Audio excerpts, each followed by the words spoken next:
Bueno, primero que todo, muy buenas tardes. El día de hoy nos encontramos en este espacio para hablar acerca de la responsabilidad médica, tanto desde el campo civil como desde el campo administrativo. Para ello, comenzaremos por dar una definición de qué se entiende como responsabilidad médica. Entonces, es importante tener en cuenta que esta se entiende como aquella obligación en la que se encuentran los médicos o las entidades de dar cuenta a la sociedad o a los individuos que la conforman por los actos realizados en su práctica profesional, cuya naturaleza y resultados sean contrarios a sus deberes ya previamente establecidos, por incumplimiento de los medios o los cuidados adecuados que debían prestarle en la atención del paciente. Pudiendo de esta forma consecuencias jurídicas tales como la declaración de la responsabilidad civil o administrativa en dado caso. Asimismo, es importante hablar de que esta se encuentra dividida, de que su naturaleza se encuentra dividida desde dos parámetros.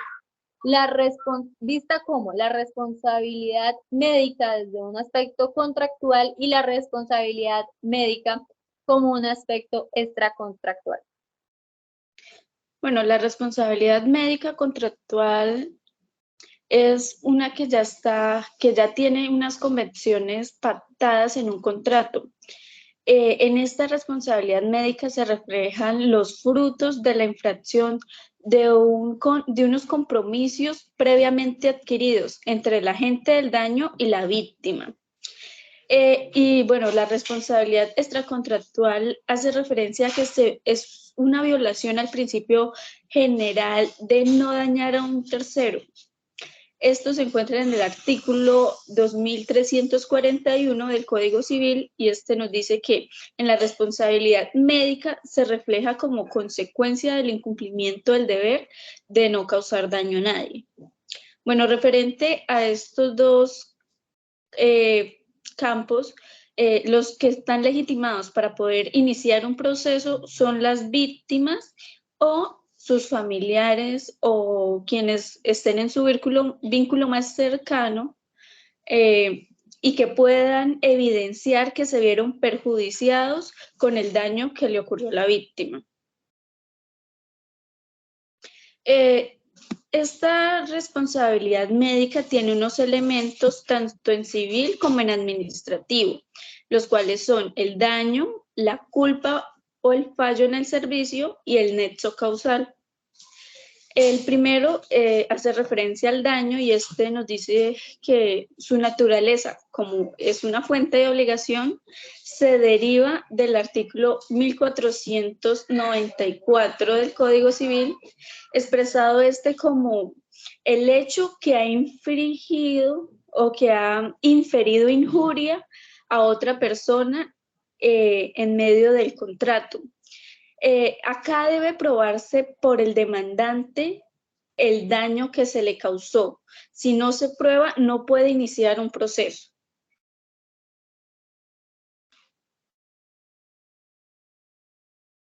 Muy bien, continuando con esto, es importante, continuando con los elementos, es importante mencionar como el segundo de estos, la culpa o la falla en el servicio. La culpa vista desde la responsabilidad civil, médica civil, y la falla en el servicio vista desde la responsabilidad administrativa. Entonces, primeramente voy a abordar la culpa y ya más adelante mi compañera hablará de la falla en el servicio.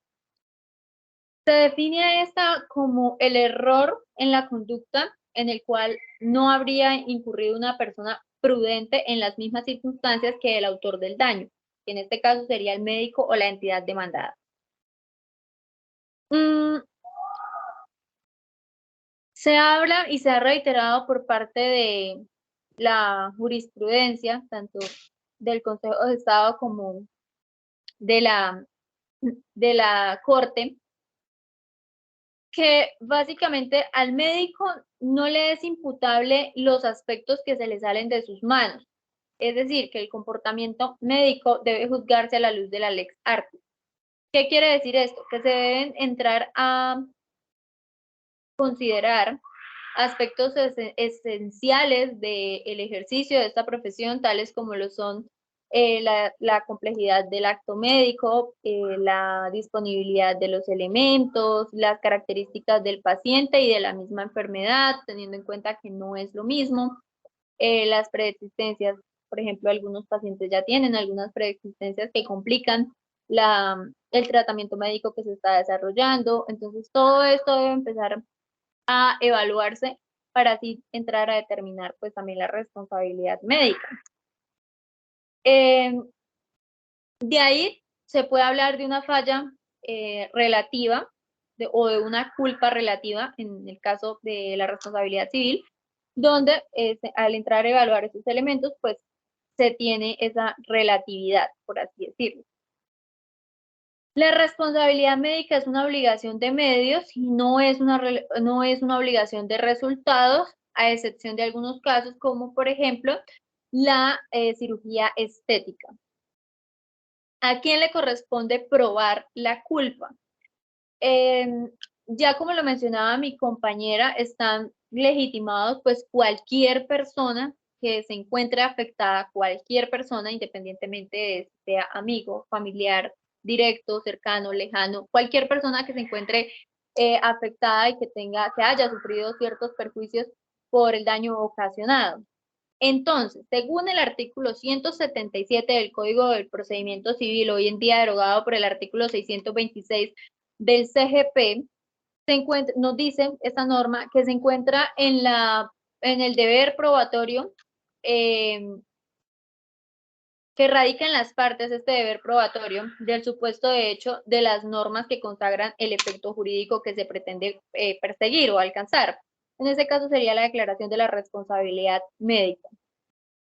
En cuanto a la parte sustancial, el artículo 1757 del Código Civil nos establece que básicamente quien alega los hechos son quienes se encuentran en el deber de probarlos. Y así darle cabida a la obligación de reparar el perjuicio o los perjuicios que sean solicitados. En continuidad, y cerrando pues este pequeño paréntesis de aclarar este tema a quién le corresponde probar, es importante decir que se habla de una presunción de la prueba de una presunción de la culpa, perdón, en cuanto a los actos médicos realizados bajo una obligación de resultado, es decir, aquella prestación que es definida siguiendo un propósito ya establecido. Básicamente acá lo que se tiene en cuenta es que se tiene la persona que ha sufrido el daño, se tiene a la víctima y se tiene al médico demandado. Entonces, en el caso de una cirugía estética, la persona, el demandante, se ampara, se cobija bajo la presunción y es al médico al que le corresponde entrar a probar que actuó diligente y cuidadosamente. ¿Qué quiere decir esto? Básicamente que existe una inversión de la carga de la prueba. Entonces, la culpa ya no le corresponde probarla al demandante, sino que ahora le corresponderá al demandado. Esto únicamente aplicaría bajo las obligaciones de resultado, que no son únicamente las cirugías estéticas, más adelante lo veremos, que también aplica para los casos de ginecobstetricia, donde se ha llevado un embarazo completamente a término, normal, sin ningún contratiempo, y de repente en el momento del alumbramiento se tienen problemas y se causa un daño. Las obligaciones de medio básicamente no tienen como tal un resultado previamente establecido que se le tenga que, un resultado determinado por el cual se tenga que comprometer el médico a entregar. ¿Cómo se prueba la culpa? Esto básicamente en palabras del autor Javier Tamayo, él nos dice que probar la culpa básicamente desde su aspecto puramente ontológico no es posible, sino que básicamente lo que el juez hace es una valoración de una serie de comportamientos, de conductas que han sido allegados a él mediante la demostración de unos hechos que han ocurrido, que han acaecido, y bajo unos indicios de tal forma que él se encuentre en la capacidad de emitir un juicio axiológico que tendrá como consecuencias jurídicas declarar la culpabilidad, de tal modo que conlleve a la responsabilidad médica civil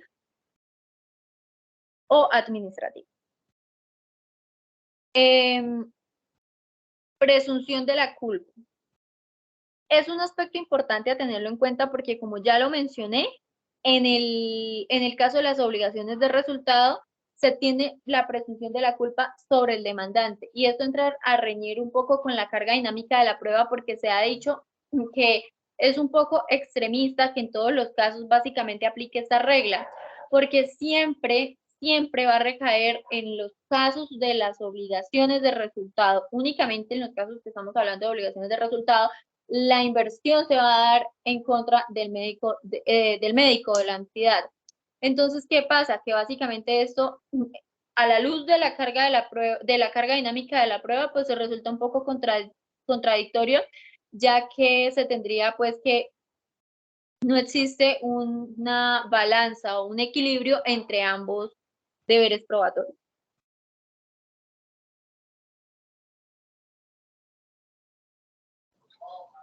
Bueno, ya referente a la falla del servicio, se entiende que este se configura por un retardo, por alguna irregularidad en el servicio, por ineficacia, por alguna omisión por parte de los médicos o de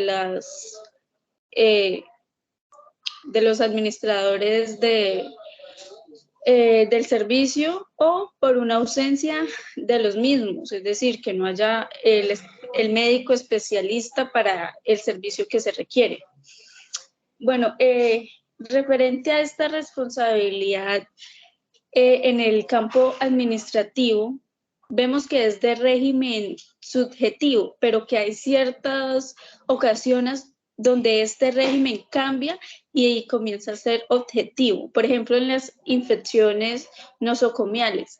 Estas están bajo el régimen objetivo y ya que pues se entiende que la víctima solamente tiene que probar que adquirió dicha infección dentro del establecimiento o dentro del centro hospitalario y que esta fue consecuencia de un procedimiento que le realizaron en esta entidad. Igualmente, se habla de que hay unas causales para eximirse de esta responsabilidad, que las mencionaré más adelante.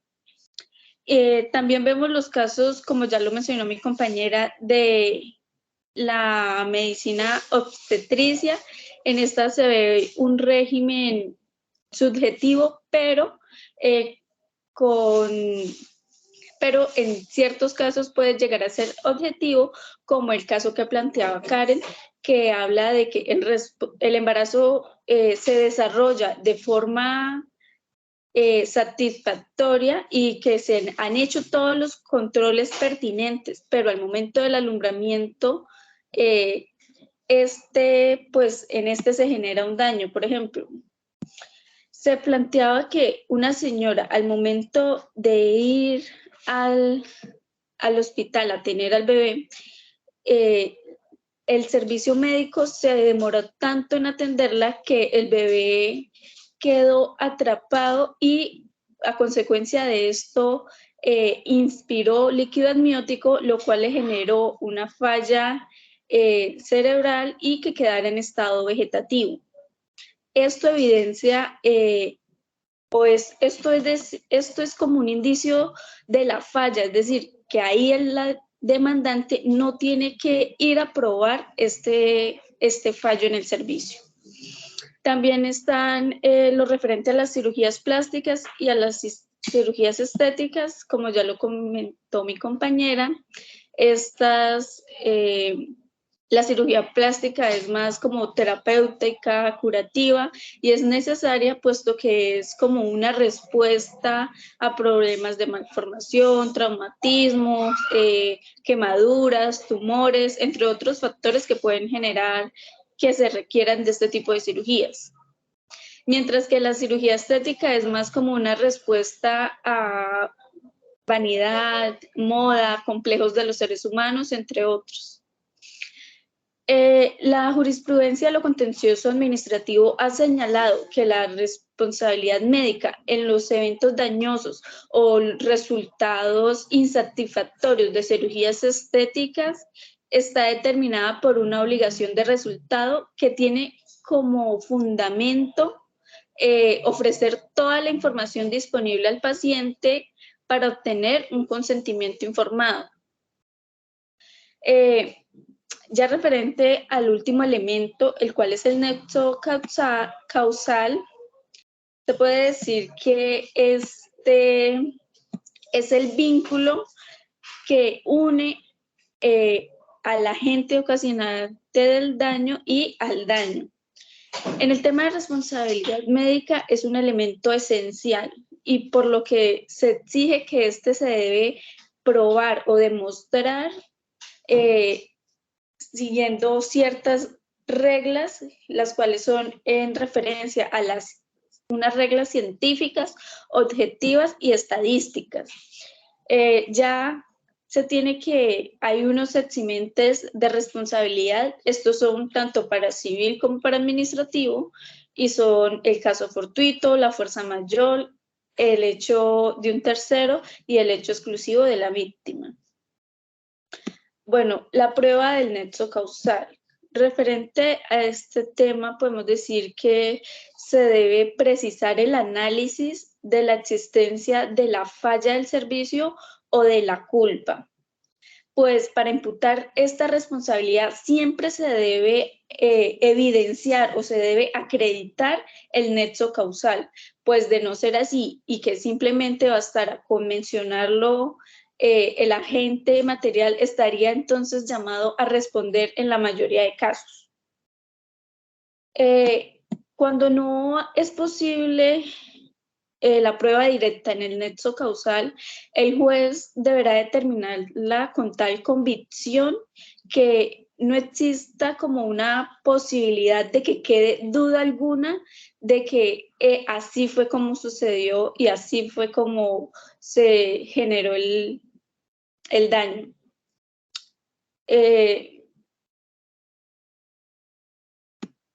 Bueno, ya demostrar la culpabilidad del nexo, de que existe este nexo causal, cuando no hay prueba directa, corresponderá a una prueba indirecta de que el médico tiene un grado probable lo suficiente, considerable de ser el causante de esta secuela o de esta enfermedad.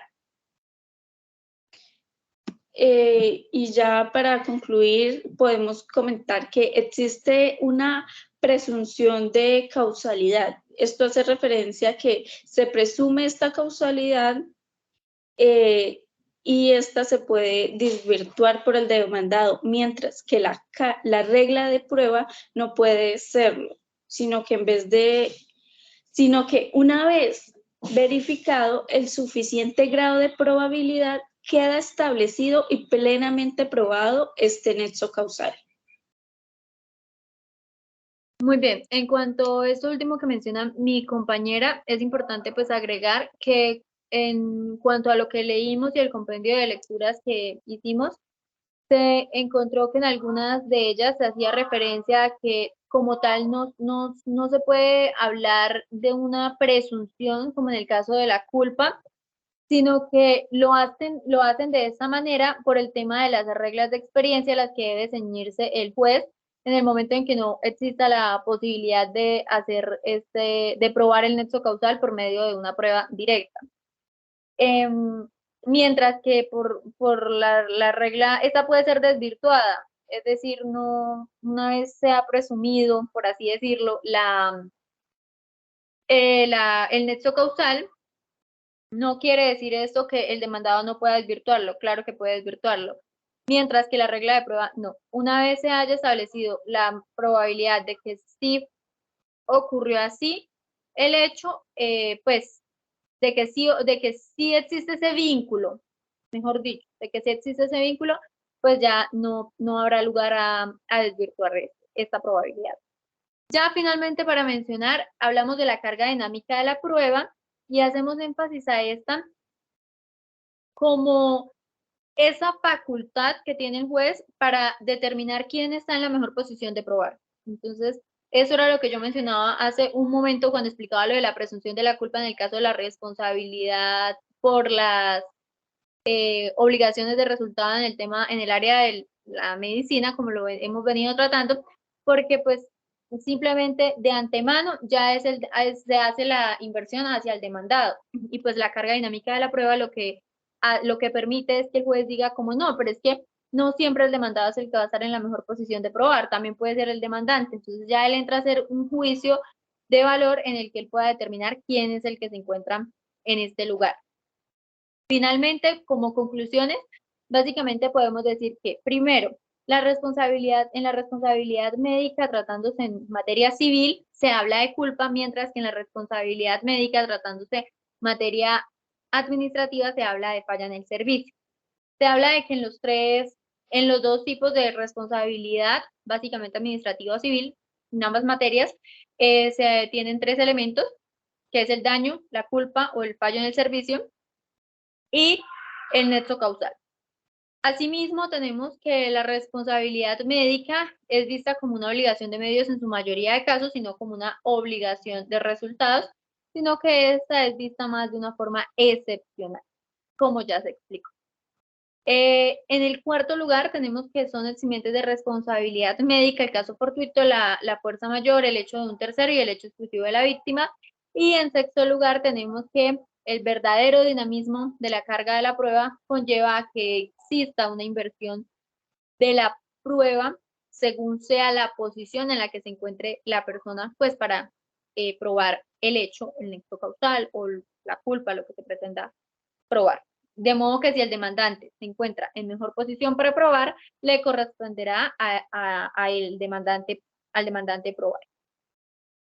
Ya eso ha sido todo por la explicación. Brevemente, pues se irán pasando las diapositivas referente a la carga de la prueba, la cual se encuentra en conectividad con la anterior diapositiva, las presunciones que ya se explicaron y la carga dinámica, que fue el último tema que se mencionó durante la exposición. Las conclusiones, muy someramente, también se expresan en la última diapositiva. Y eso ha sido todo por el día de hoy. Muchísimas gracias por la atención prestada.